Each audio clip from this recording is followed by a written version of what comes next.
Hello student, welcome to my channel. Today we will discuss an important African play, Anova. It was written by At Aido. And first of all, we will discuss about the critical analysis. And this play was set in the context of the Abura society in Fantiland, and it was the time of 80s, 70s, and it depicts the culture and the custom tradition of Akan. Uh, and important characters are Anova and Kufi Agu in the Ghanaian village Yabai. And similarly, if we will discuss the oral literary technique, I want to tell you that in African literature, oral literary technique is very famous. The people are converting their literature from one generation to another generation through the oral technique. And in Ado in this play, she tries to use the oral literary technique and also try to highlight the social issues of the society, especially relevant to the female. This play will start from the prologue, जहाँ पे एक old man और old women जो है dramatic monologue, long जो monologue है उससे start लेते हैं. और the old man the women is one half of the mouth that eat salt and pepper. इसी तरह old man and the old women are the first person narrator हैं और create the exposition with the dialogue. Tragedy depict कर रही हैं जो कि women की सफरिंग को, इसी तरह एग्नी ऑफ मेल को भी रिप्रेजेंट कर रही है. ब्यूटी जो है इस राइटर की, जो घनियन प्ले राइट है एट एडो, उसकी ये कि उसने मेल और फीमेल दोनों की इश्यूज़ को एड्रेस करने की कोशिश की है. साइकोलॉजिकल इम्पैक्ट कहते हैं कोलोनाइजेशन के, क्लोनाइजर और क्लोनाइज्ड का जो एक बाइनरी अपोजिशन का रिलेशनशिप है, हायरार्की, उसको उसने शो करवाने की कोशिश की है. और इस प्ले के थ्रू एक तरह से सेंस ऑफ स्ट्रगल और रेजिस्टेंस शो किया अगेंस्ट द कलोनियल कल्चर और जो क्लोनाइजर के जो स्टाइल था लिविंग का, उसके अगेंस्ट. इसी तरीके से अगर आप करेक्टर्स को देखें तो Badua is the mother of Anowa and Osam is the father of Anowa. Anowa is protecting, Kofi is the husband, and narrators are the old men and women. Also there are the slave like boy and the girl, and also there are the messenger, drummer and different side role. अगर हम इसकी personality को देखें तो एक ANOVA जो protagonist है इस नॉवल की, एक रिबेल करेक्टर है जो कि she decided to take the decision against the Akan culture, norms, traditions. और एक तरह से she was feeling just like a strange in the community, और जो चैलेंज थे उसने अकान कल्चर को उसे एक्सेप्ट किया. और she decided to marry to the Kofi and which is against the tradition and culture of the Akan society. It was all against. अब I want to tell you important thing in African literature. When we will see the different relationships, they have emphasized so much on the respect of the elders, especially the parents. और वहाँ पे जो बच्चों की brought up की जो responsibility is not only the parental responsibility but also community is also involved in such activity. जहाँ पे आप, अगर आपका अंकल हैं तो इट्स मीन वो अपने बच्चों को और अपने नीस या नेफी वगैरह को भी अपने ही बच्चे कंसिडर करेंगे. सो एक उनके जॉइंट फैमिली सिस्टम के एक स्ट्रॉन्ग बाउंड होता है, और कम्युनिटी जो होती है वो डिसीजंस करती है. स्पेशली जो अकान कल्चर है, जो फांतीलैंड जो कि सदर्न घाना में लोकेटेड जो है लोग हैं अकान कल्चर से रेलिवेंट, उनकी जो ज़बान है, स्पोकन है, वो है फांते. सो ये थोड़ा सा बैकग्राउंड है जो आपको समझना ज़रूरी है कि किस तरीके से वो इस अपने पेरेंट्स के अगेंस्ट खड़ी होती है, अकान कल्चर के अगेंस्ट. और कुफी डिसाइड करती है कि कुफी के साथ उसने शादी करनी है. एक तरह से रेबेलियस एटीट्यूड है, लेकिन इसका बेसिक रीज़न ये है कि उस कल्चर के ऊपर जो कॉलोनाइजेशन था उसने बहुत ज़्यादा इफ़ेक्ट किया था. जो एक तरह से ओबीडियंस, सबमिसिव और फ्रजाइल किस्म का जो करेक्टर फीमेल का था, उसको उसने बहुत ज़्यादा इफेक्ट किया. अब वो खुद अपने राइट्स के लिए या जो है उसके लिए बोलना शुरू हो गया, जस्ट लाइक अ क्लोनाइजर. इसी तरीके से हिस्टोग्राफीज में बहुत ज़्यादा इस्तेमाल किया, हिस्टोरिकल कॉन्टेक्स्ट को यूज़ किया. जब ब्रिटिशर्स जो थे उन्होंने एक कॉन्ट्रैक्ट किया फांतीलैंड से, सदर्न घाना से बिलोंग जो लोग थे उनके साथ मिलकर, जो उनका कॉमन एनिमी था, जो अशांति था, उनके अगेंस्ट. तो अब स्टार्ट में तो ये हुआ कि फांतीलैंड और britisher they both United and they they decided to fight against the Ashanti. But after when they the Britishers when they got the control on the Ashanti, then उन्होंने अशांति और फांतीलैंड दोनों ही को मर्ज करके एक कॉलोनी में कन्वर्ट कर दिया, जो कि British crown colony of Gold Coast कहलाई 1874 में, जब उन्होंने अशांति को डिफीट किया। इसी तरीके से करेक्टरिस्टिक भी ये एक ड्रामेटिक मोनोलॉग है, प्रॉब्लम प्ले है। आपको बताऊं कि प्रॉब्लम प्ले में ये होता है, राइटर जो है जो आमा आडो है, उसने जो राइटर ने कंक्लूजन ड्रॉ नहीं किया, उसने अपने ऑडियंस के ऊपर छोड़ दिया, वो डिसाइड करे। स्पेशली वो the presentation of contemporary question through the realistic taking in human life issues to be addressed. Colloquial language है, ईजी लैंग्वेज है, लेकिन प्रोवर्ब्स का ज़्यादा इस्तेमाल होता है, जो कि अफ्रीकन कल्चर के एक इम्पॉर्टेंट एलिमेंट है। ओरल लिटरेरी टेक्निक और प्रोवर्ब्स का बहुत ज़्यादा इस्तेमाल किया जाता है। जिस तरह के आप चैनवे HP का थिंग्स फॉल अपार्ट देखें तो उसमें भी आपको ये इसके ट्रेसेस मिलेंगे। ट्रेडिशनल प्ले था, क्योंकि जनरेशन टू जनरेशन नोवा जो है डिसओबीडियंट डॉटर की जो स्टोरी है, जनरेशन टू जनरेशन जो है शिफ्ट हुई, उसे जो था आर्डो ने इस्तेमाल किया अपनी इस प्ले के अंदर। सॉन्ग ऑफ प्रेज और सॉन्ग ऑफ अब्यूज़ इस्तेमाल किया।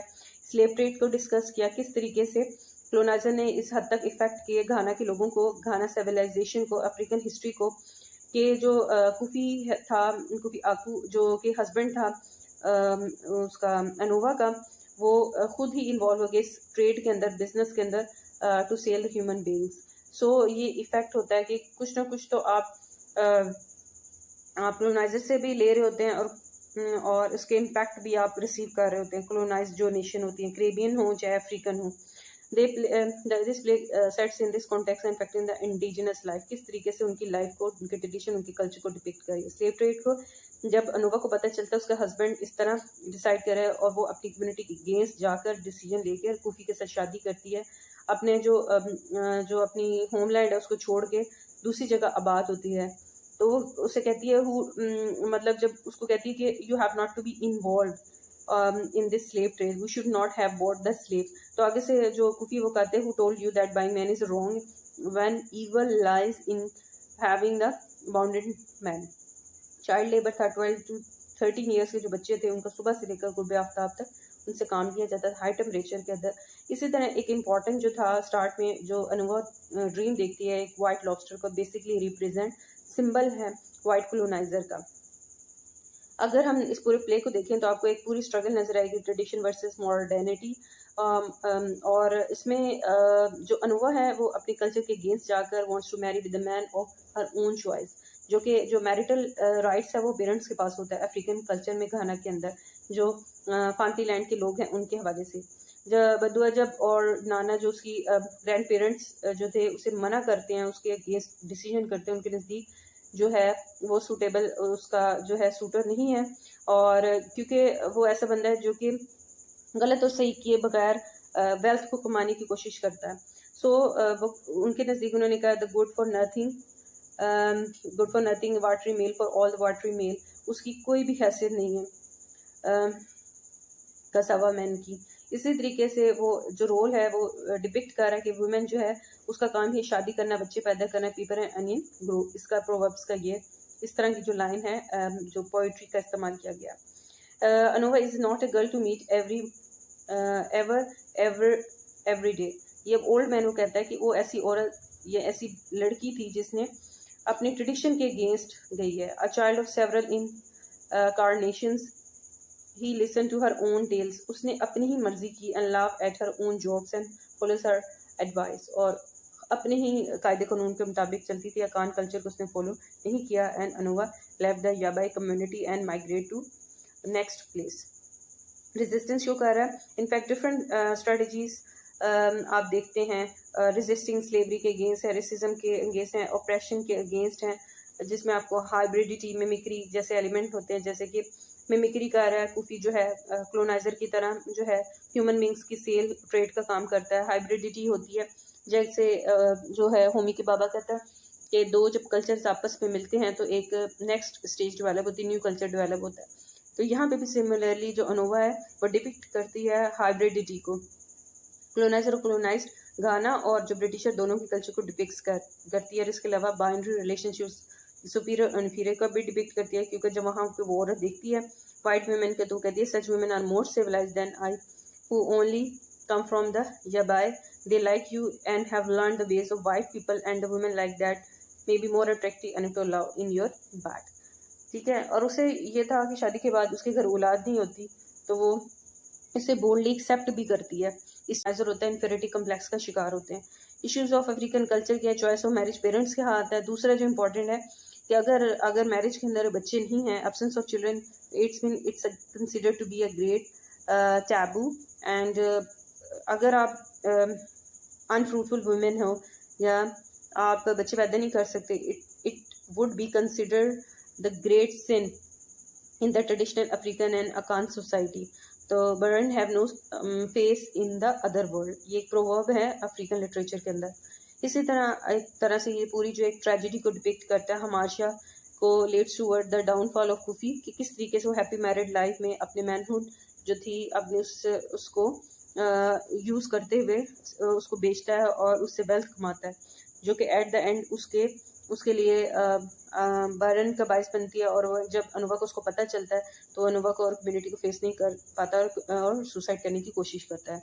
और जो अनुभव होती है वो कहती है कि उसे ऐसी फीलिंग आ रही होती है around I wonders like a ghost, उसका कि ह्यूमन बींग्स वाली फीलिंग उसके सेंसलेस अपने आप को महसूस कर रही है। ANOVA is basically represent the in between character. यहाँ पे आमा आटा ओडो ने एक इन बिटवीन करेक्टर को रिप्रेजेंट किया अनोवा के थ्रू, एक ऐसा करेक्टर जो स्प्लिट है टू कल्चर्स के दरमियान।